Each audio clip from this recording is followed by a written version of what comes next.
இதை வேல் வகுப்புல அருணகிரிநாதர் பதிவு செய்கிறார். துதிக்குமடி எவர்க்கொருவர் கெடுக்கையிட நினைக்கின் அவர் குலத்தை முதற் அறக்களையும் எனக்கும் ஓர் துணையாகும். அதாவது நம்மளுடைய வாழ்க்கையில சேர்த்து வைத்திருக்கக்கூடிய வினைகளிலிருந்து அந்த வினை நம்மளுடைய வாழ்வை கெடுக்கணும்னு நினைச்சா அந்த வினையை முற்றுதுமாக அழிப்பதற்கு வேல் புறப்பட்டு வரும்னு நம்மளுடைய அருணகிரிநாத பெருமான் சத்தியமிட்டு சொல்கிறார். என்னங்கய்யா, ஒரு பக்கம் வினைப்படி தான் வாழ்க்கை நடத்தணுங்கிறீங்க, ஒரு பக்கம் முருகனுடைய அருள் இருந்தால் வினை அழிஞ்சு போயிருங்கிறீங்க. அப்போ இது எங்கேயோ ஏதோ ஒரு இம்பேலன்ஸாக தெரியலையா? இப்போ முருகனை வழிபடாதவங்களுக்கும் வழிபடுறவங்களுக்கும் வழிபடாதவங்களுக்கு வினை வரும், வழிபடுறவங்களுக்கு வினை வராதுன்னா இது ஏதோ ஒரு கட்சி தலைவர் மாதிரி இருக்கு, அவரை போற்றிக்கிட்டே இருந்தால் நம்மளுக்கு வினை வராதுன்னா அப்படி கிடையவே கிடையாது. ஒரு உண்மையை புரிஞ்சுக்கணும். எல்லாத்தினுடைய வாழ்க்கையிலையும் வினையை அனுபவித்து தான் ஆகணும். ஆனால் ஒரு பெரிய ஒரு வித்தியாசம் ஒன்று வரும். முருகனை வழிபட்டு திருப்புகழ் பாடி கந்தர் அலங்காரம் பாடி முருகனே கதின்னு வாழ்றவங்க அத்தனை பேருக்கும் அந்த வினையை அனுபவிக்கக்கூடிய விதம் மாறும். அதை நல்லா புரிஞ்சுக்கணும். வினையை அனுபவிச்சு தான் ஆகணும், ஆனால் விதம் மாறத்தான் செய்யும். ஒரு உதாரணம் சொல்கிறேனே, முருகா முருகான்னு சிந்திச்சுக்கிட்டே இருந்தோம்னா வாழ்க்கையில் வரது அத்தனை முருகனுடைய பிரசாதமாகத்தான் தெரியும். அது நல்லது வந்தாலும் சரி, கெட்டது வந்தாலும் சரி. ஆதிசங்கரர் சொல்லுவார், வாழ்க்கையில் ஒருத்தனுக்கு தொடர்ந்து இன்பம் வந்து கொண்டே இருந்தால் அது இறைவனுடைய பிரசாதம், துன்பம் வந்தால் மகா பிரசாதம். ஏன்னா துன்பத்தில் தான் சில உண்மைகள் நமக்கு புரிய தொடங்கும். அப்போ வாழ்க்கையில் முருகப்பெருமானுடைய திருவருள் பதிந்து விட்டதுன்னு சொன்னால் தொடர்ந்து இறைவனுடைய அருளால் தான் எல்லாம் நடக்குது அப்படிங்கிற உண்மை புரிஞ்சிடும். எது வந்தாலும் தாங்கக்கூடிய சக்தி கிடைக்கும். அது மட்டும் இல்லை, நம்ம அடிக்கடி ஒரு மந்திரத்தை சொல்லுவோம், வேலுண்டு வினை இல்லை, மயிலுண்டு பயமில்லை, குகனுண்டு குறைவில்லை, கந்தன் உண்டு கவலை இல்லை. இது சத்தியமான உண்மை. எதை பார்த்தும் பயம் வராது. நம்ம வாழ்க்கையில் எப்போவுமே என்ன பண்ணுவோம்னா ரெண்டே ரெண்டு உணர்ச்சிகளில் தான் மனித சமூகத்தில் பெரும்பான்மையானவங்க இருக்கிறாங்க. ஒன்று பயம், இன்னொன்று கவலை. இது ரெண்டுமே என்னென்னா, பயம்ங்கிறது எதிர்காலத்தில் இருக்கும், கவலைங்கிறது இறந்த காலத்தில் இருக்கும். நிகழ்காலத்தில் வாழவே முடியாது.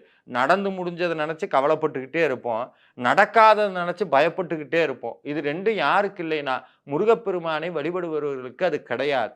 சரி, முருகப்பெருமானை வழிபட்டால் எப்படி வினை நீங்குகிறது அப்படிங்கிறதுக்கு ஒரு உதாரணம் சொல்லுகிறேன். எப்போதெல்லாம் சாமியை முழு மனசோட முருகனை நம்புகின்றோமோ அப்போதே நமக்குள்ள ஒரு தனி தைரியம் வரும். அந்த தைரியத்துக்கு பேர் வேல். சாமி வீரபாகு உட்பட்ட நவ வீரர்கள் எல்லாம் சூரபத்மனை எதிர்த்து போராடணும் அப்படின்னு கிளம்பிய போது அவர்களுக்கு தைரியம் கொடுத்தது என்ன தெரியுங்களா? முருகனுடைய வேல் தான். அது மட்டும் இல்லை, சூரபத்மனுடைய கொடுமையினால் தேவர்கள் எல்லாம் சிறையில் அடைச்சிருக்கிறாங்க. சிறையில் அடைச்சதுக்கு அப்புறம் அவங்க கனவுல முருகப்பெருமான் காட்சி கொடுத்தோன்னே வேலை பார்த்த உன்னையே அவங்களுக்கு பயம் போயிடுச்சான். இந்த வேல் இருக்கு, எப்படியாவது நம்மளை காப்பாற்றும்னு தேவர்கள் எல்லாம் அந்த வேலை பார்த்த அடுத்த நிமிடம் அவர்களுடைய வாழ்க்கையில் நம்பிக்கை பிறந்தது. அதனால வேலை வழிபட்டால், முருகனை வழிபட்டால் நிச்சயமாக வினை ஓடிவிடும். சாமி ஒரு இடத்துல சொல்றார், வினையை ஓடவிடும் வல்வேலுங்கிறார். வினையை ஓடவிடக்கூடிய அற்புதமான சக்தி முருகப்பெருமானுடைய கையில் இருக்கக்கூடிய வேலுக்கு இருக்கிறது. ஒரு உதாரணம் சொல்லுகிறேன். அதாவது நம்மளுடைய வேல்மாறல் மகாமந்திரம்னு ஒரு அற்புதமான மந்திரம் இருக்குது. முருகப்பெருமானுடைய திருவருளால் இன்னைக்கு பல அடியார்களுடைய வாழ்க்கையை மாற்றி அமைத்து கொண்டிருக்கக்கூடிய அற்புதமான வழிபாடு, அந்த அற்புதமான மந்திரம். அந்த மந்திரத்தின் மூலமாக நாங்கள் ஒவ்வொரு மாதமும் வாழ்வை மாற்றும் வேல்மாறல் வழிபாடுங்கிறத நடத்திக்கிட்டு இருக்கோம். அதில் ஒரு அம்மையார் அடியாராக இருக்கிறார்கள். அவர்கள் முருகப்பெருமான் மீது அசைக்க முடியாத நம்பிக்கை.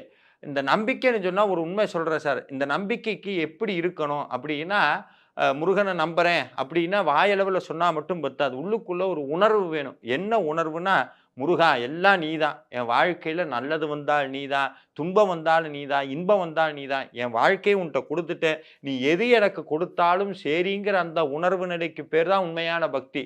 நல்லது வரும்போதெல்லாம் முருகன் கொடுத்தார் நினைக்காம, ஏதாவது கெட்டது வந்தால் முருகனை சோதிக்கிறார், முருகன் எல்லாம் போட்டு படுத்துறார் அப்படின்னா நினைக்கிறது. நல்லது வந்தாலும் துன்பம் வந்தாலும் முருகனுடைய திருவிளையாடல்னு எப்போ மனசு பக்குவ நிலைக்கு போகுதோ அப்போதே வினை குறைய தொடங்கும். அப்படி அந்த அடியார் என்ன பண்ணாங்கன்னா, உடம்புல தீர்க்க முடியாத ஒரு பெரிய பிரச்சனை, அந்த கணையம்னு சொல்லக்கூடிய இடத்துல ஒரு துன்பத்தினால அவதிப்படுறாங்க, பித்தப்பையில் ஒரு துன்பத்தினால அவதிப்படுறாங்க, நோய் படுத்துது. மருத்துவர்களே தொடர்ந்து கைவிட்டுறாங்க. 15 நாள் மருத்துவமனையில் இருப்பாங்க, 15 நாள் உணவு குழாயில் டியூபு சொருகி மருந்து போகும், உணவு போகும், 15 நாள் வீட்டில் இருப்பாங்க. இப்படி ஒரு கொடுமையான வாழ்க்கை. தொடர்ந்து வேல்மாறலை படித்து படித்து படித்து படித்து அவர்களுக்கு அறுவை சிகிச்சை நடக்கும்போது அவருடைய கணவர் வெளியே உட்கார்ந்து வேல்மாறல் படிக்கிறாங்க. அவர் மனசுக்குள்ள ஒரு நம்பிக்கை தான் இருந்தது. முருகன் ஒருபோதும் கைவிட மாட்டார். முருகன் பார்த்துப்பார். அவருடைய உடம்பிலே ஒரு டியூப் ஒண்ணு பொருத்தப்படுகிறது. அந்த டியூப் எதுக்குன்னா, சரியா வேலை செய்யறதுக்காக, அந்த உணவு இதெல்லாம் சரியா வேலை செய்யறதுக்காக ஒரு டியூப் மாரி ஒரு கருவி உள்ள பொருத்தப்படுகிறது.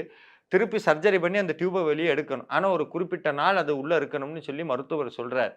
அதே அந்த அறுவை சிகிச்சையெல்லாம் முடிச்சு திருப்பி வேல்மாறல் வழிபாட்டுக்கு வந்தாங்க. முருகப்பெருமானை பரிபூரணமாக நம்பி அவர்கள் சேவையை செய்தார்கள். உடல் வலியோடு சேவையை செய்து வேல்மாறல் பாராயணம் செய்து முடித்த பிறகு திருப்பவும் மருத்துவர்ட்ட அந்த அப்பாயின்ட்மென்ட் வாங்கி அந்த சர்ஜரிக்காக போறாங்க. அப்ப ஸ்கேன் பண்ணி பார்க்குறாங்க. அந்த டியூபுக்காக அந்த திருப்பி ஸ்கேன் பண்ணி பார்க்கும்போது, நடக்க முடியாத ஒரு அற்புதம் நடந்தது. என்னன்னா, உள்ள இருந்த டியூப காணோம்.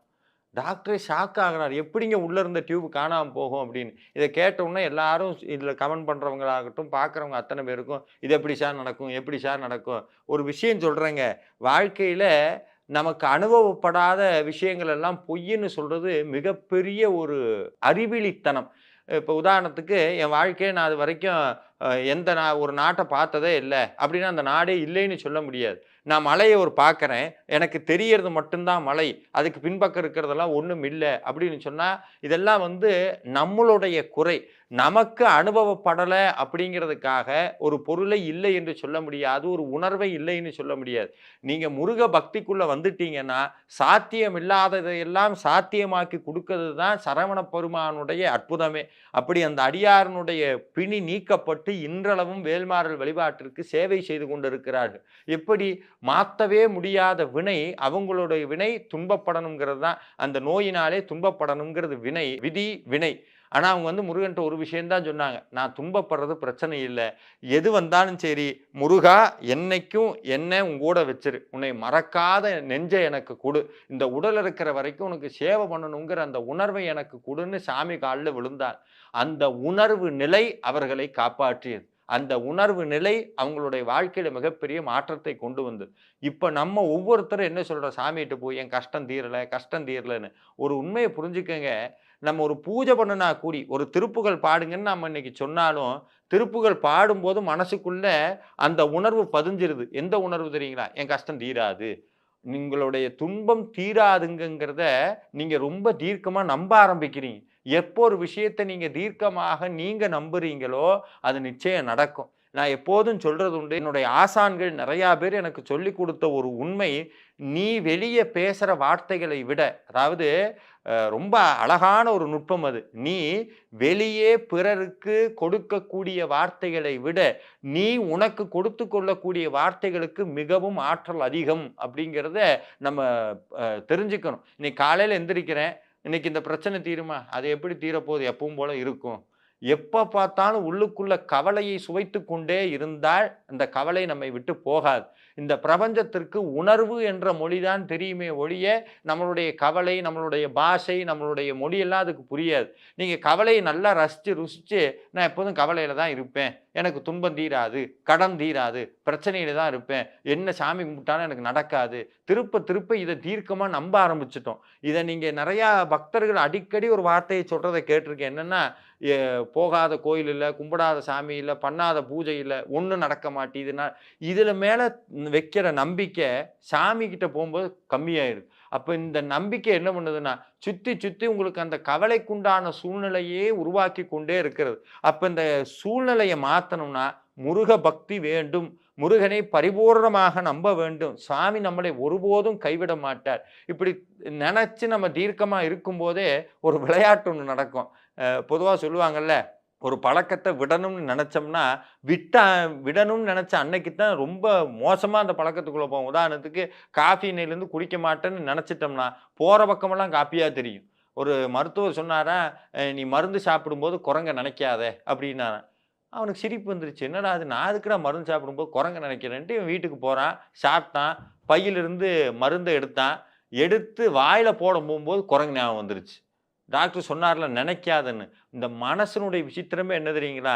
எப்பல்லாம் நீங்க நினைக்கக்கூடாதுன்னு நினைக்கிறீங்களோ, அப்பதான் தீர்க்கமா நினைக்கும். அப்போ இந்த உணர்வு நிலைய மாத்தணும்னா, ஒரு உண்மைய புரிஞ்சுக்கணும். மனசு பூரா முருகனையே நினைக்கணும். அப்படி நினைக்கிறதுக்கு ஒரு சிஸ்டம் இருக்கு. என்னன்னா, வாய் நிறைய திருப்புகளை சத்தமாக பாடுறது. பூஜை பண்ணும்போது சாமிகிட்ட எதையும் நினைக்காம திருப்புகளை வாய் விட்டு பாடுவது. எனக்கு ராகம் தெரியாது, பரவால்ல.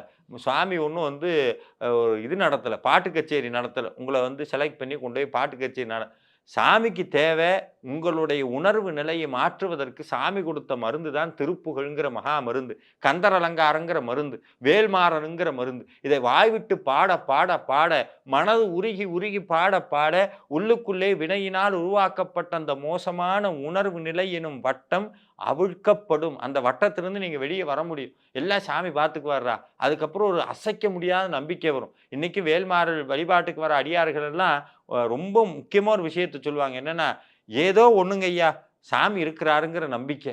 நம்மள கைவிட மாட்டாருன்னு நம்பிக்கை. எந்த துன்பம் வந்தாலும் முன்னெல்லாம் அது ரொம்ப பெருசா தெரியும். ஏதா ஆயிருமோன்னு பயமா இருக்கும். ஆனா இப்பல்லாம் அப்படி இல்லவே இல்ல.